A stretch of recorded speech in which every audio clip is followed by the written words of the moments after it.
I have unlocked the door to the umbilicus. You are free to enter. Once you have what you require, I'll see it sealed once more. Until then, I will remain without.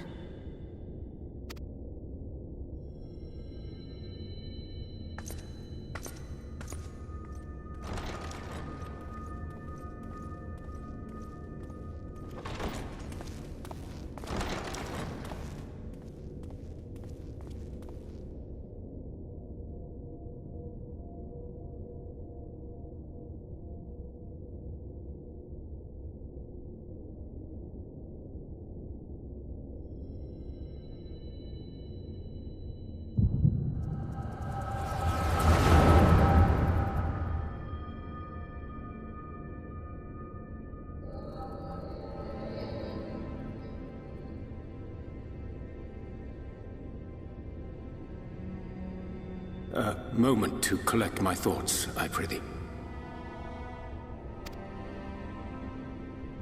Thy true name is Grahatia, then?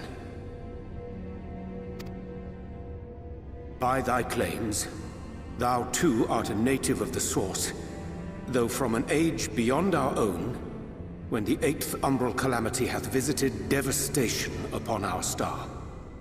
Thou hast, by subtle means, reached across the boundaries of time and space to unsow the seeds of catastrophe, ere its creeping vines drag our champion unto an early grave. In essence, yes. A difficult story to swallow, I am sure.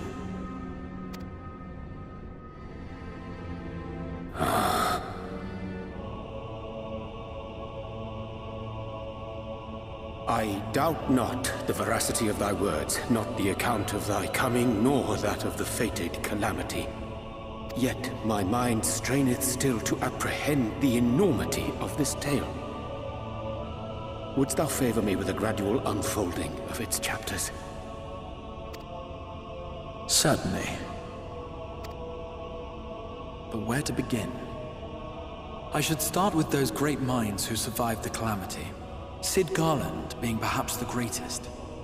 In hopes of staying the unending tides of war, he and his fellows pursued all manner of possible solutions. One of these was rooted in a theory which unified several fundamental principles discovered over the course of the Warrior of Light's adventures.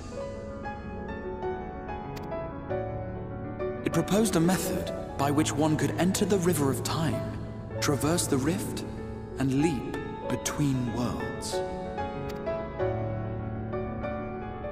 Perfecting that idea, however, was a work which consumed their lifetimes, and thus was it left to future generations to decide whether theory would be put into practice.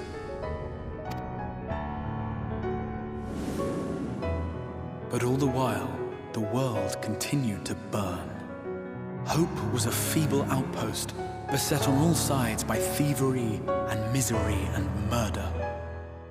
People cried out in despair, "There is no hope, we are finished. Mankind is finished." Then others raised their voices in answer. Though we be beyond salvation, those who came before may yet be saved. We will forge a crossroads and pave the way for a different future. By the wisdom of our forebears, we will prevent this calamity from ever having come to pass.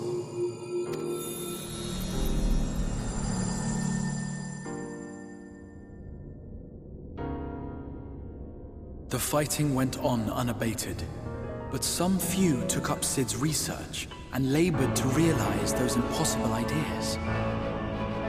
After 2 centuries of labor, their descendants finally succeeded in awakening the Crystal Tower, an integral part of the process, and, in doing so, roused its caretaker, me.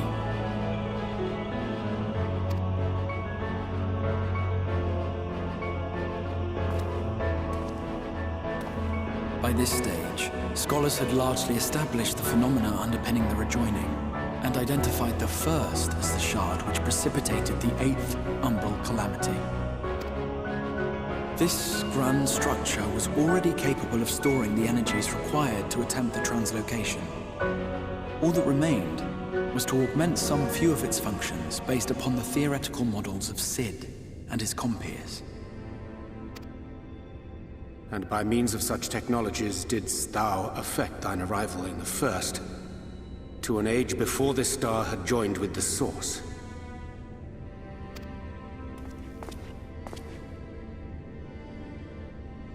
Some while before, as it turned out. 'Tis all but impossible to predict how time will flow between one world and the next, and we missed our mark by almost an entire century. But this only worked in our favor. The Sin Eaters could not be defeated without the blessing of light, and summoning the only man who might stand a chance against them would require decades of preparation.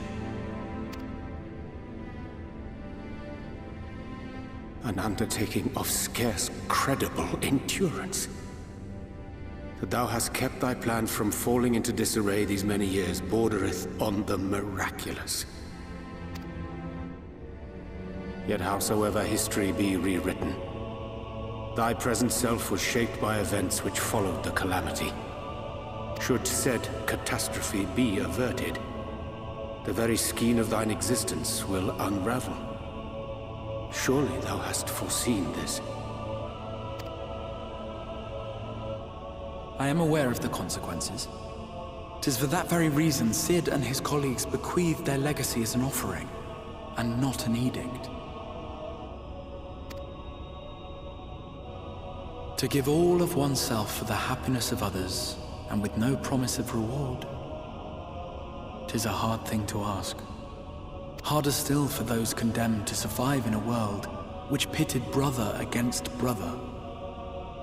Indeed, you are right to call the execution of this plan miraculous, though the force which held it together was nothing so inexplicable.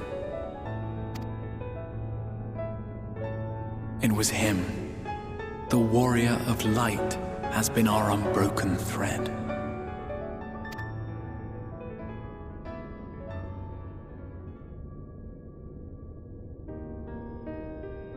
Where others would stumble and fall, he would rise above.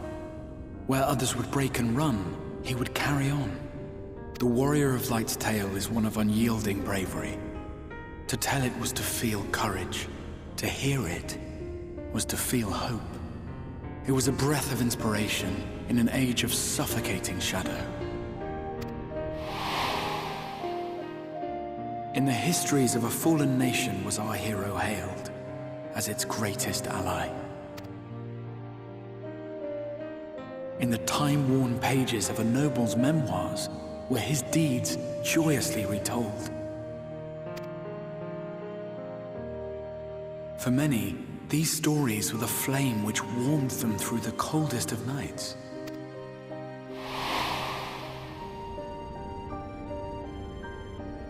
And so it should come as little surprise that the plan found no shortage of volunteers, concerning as it did the warrior of light himself.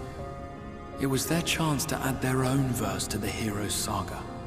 He was the lodestar that brought them all together, to send their final message back through time and space to him.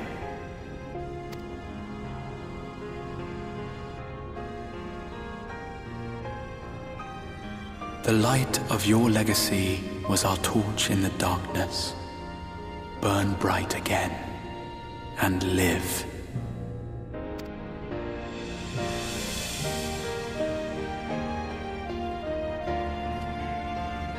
I am merely the bearer of that wish, come to ensure it is safely delivered.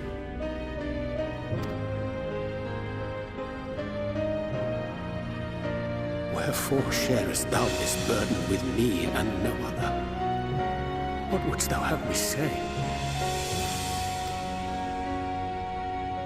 That you will be my accomplice? 'Twas you yourself who convinced me of your suitability when you spoke of how you learned of the Flood and of your part in arranging Minfilia's journey to the First. Your actions showed uncommon resolve. 'Twas clear you were committed to the cause of saving this world. I knew I could trust you to choose the right path forward, even if that choice came with a heavy price.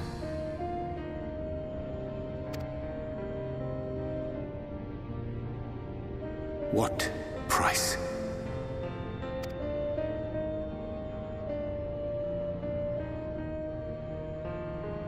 When all is said and done, and the last of the Light Wardens lies slain, I will absorb their corrupted ether, and then I will die. Knowing what I know of your companions, not to mention your champion, they will try to stop me. But in saving one, they would save none. Therefore, I implore you to aid me in concealing my identity, and ensuring this tale ends as it must. To this end, I would have you take what I have told you of the Calamity, and make of it a portent. A prophetic vision you beheld in the swirling chaos of the rift.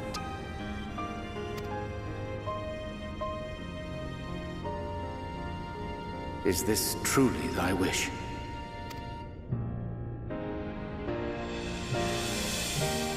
History remembered the Warrior of Light, as I knew it would. And I will suffer no other to rescue the champion whose star has charted my course.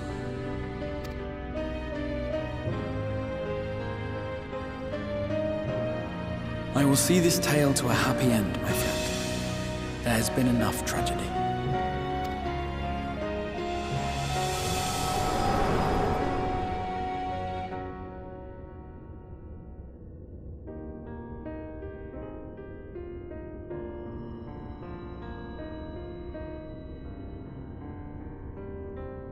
Careful now. If you lose control again, the Light could claim you for good. Although it's probably only a matter of time before you succumb to the change in any case.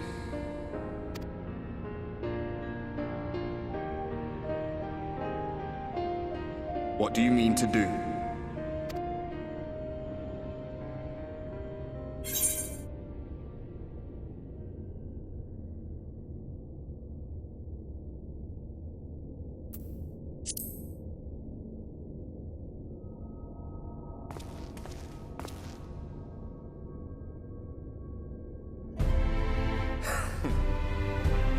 We should be on our way.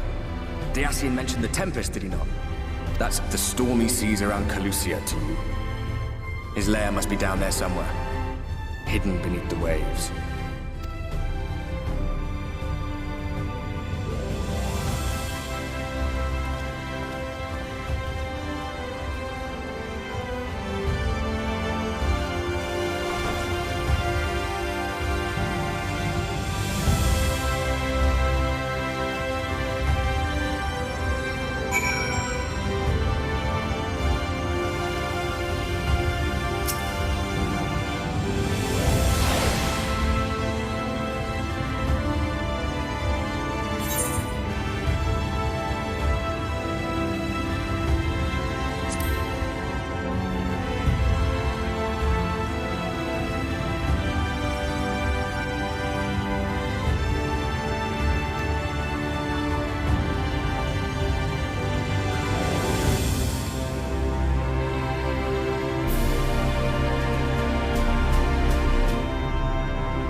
Ah, We have found thee.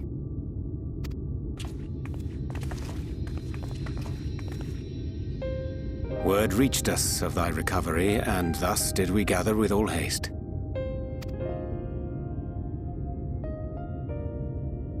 Ah.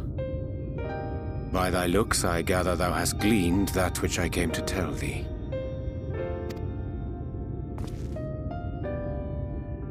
Urianger has shared everything with us.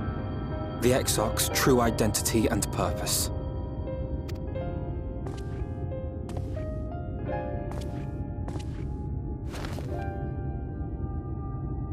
I offer no excuses.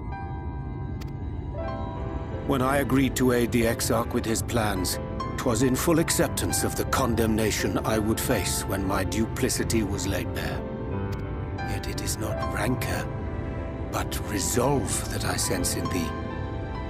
Thou art fully intent upon walking thy path to its end, art thou not? If thou canst forgive my deception, or, failing that, set aside thy displeasure for a time, I do beg leave to follow thee. What strength and wisdom I possess are thine to command.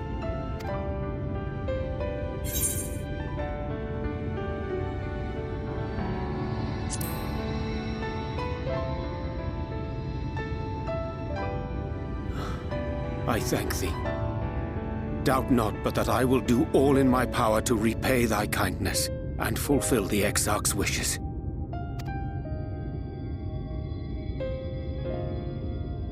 I'm sorry, but I don't think this is a good idea.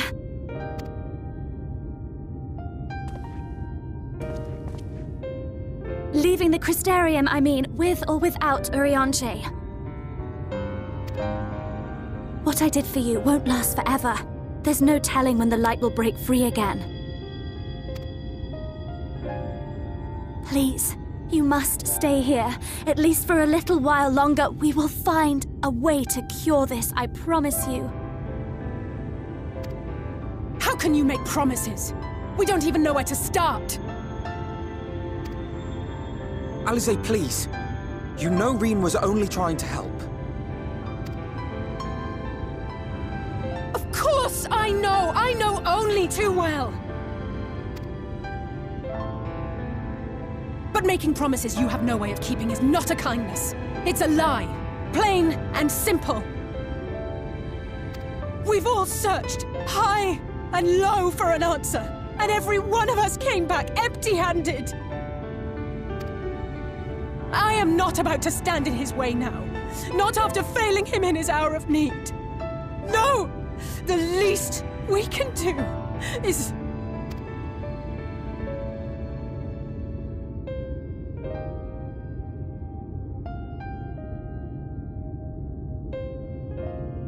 We will go with you as well. There is naught to be gained by standing still. Indeed, we have exhausted every other avenue.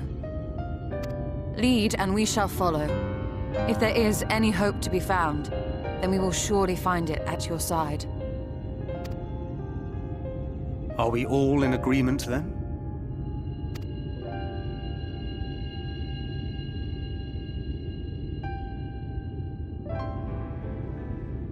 Is there aught we can do to help?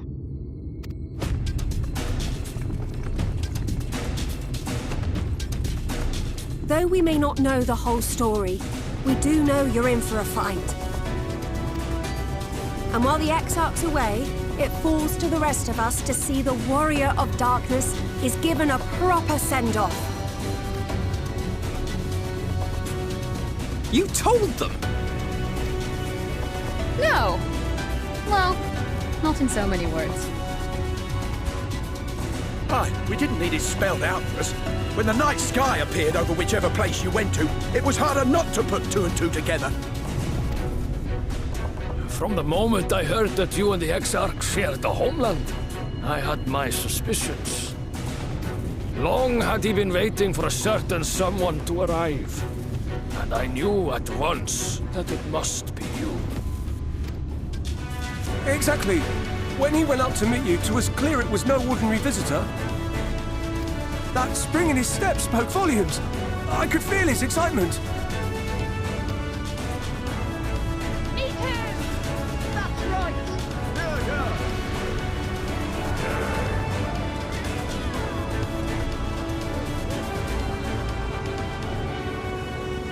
We do not fully understand where you or the Exarch hail from, or why you've all done so much to protect us. But we are deeply grateful nonetheless. So, if there is anything at all we might do to aid your journey, you need only name it. What would you have of us?